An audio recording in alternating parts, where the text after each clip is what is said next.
ሰላም ሰላም፣ እንዴት ናችሁ? ደህና ናችሁ? እኔ ያለን እግዚአብሔር ይመስገን። እኔ ዛሬ በሩታ ነባብረሽ አንዳንድ ነገር ማለት ፈልጋለሁ።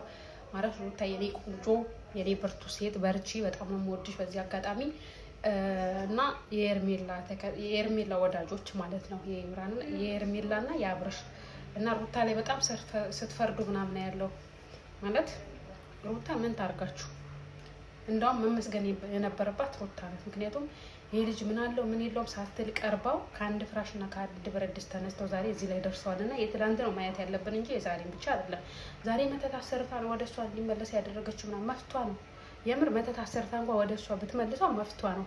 የልጇ አባት ነው። በጣም ብዙ መስዋዕትነት ከፍላለች።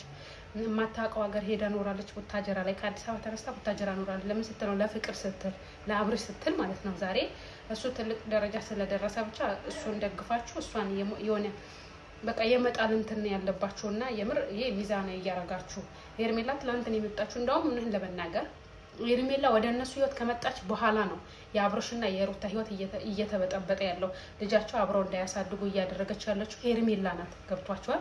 ልንነቃ ይገባል።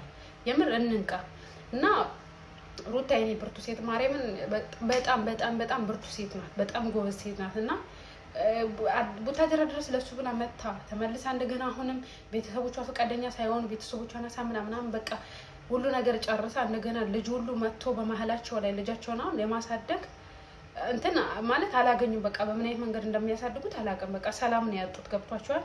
ልጅ ደግሞ የአባትን የእናትን ፍቅር ይፈልጋል እና እዚህ ጋር አሁን ልጇን መስዋዕት አድርጋ እያሳደገች ያለችው ሩታ እንጂ አብርሽ አይደለም። ቢኮዝ ያቺ ጠቅልለዋለች። ሄርሜላ የሆነ ትክክል አይደለችም። በቃ እኔ እንዳየሁት ከሆነ ማለት ነው። ቢያንስ ከህይወታቸው ውጪ በቃ የምትሽው ከሆነ እንደውም አሁን አብርሽ ተመልሷል አይደለ ወደ እሷ ቢያንስ በቃ ልጁን ያሳድግ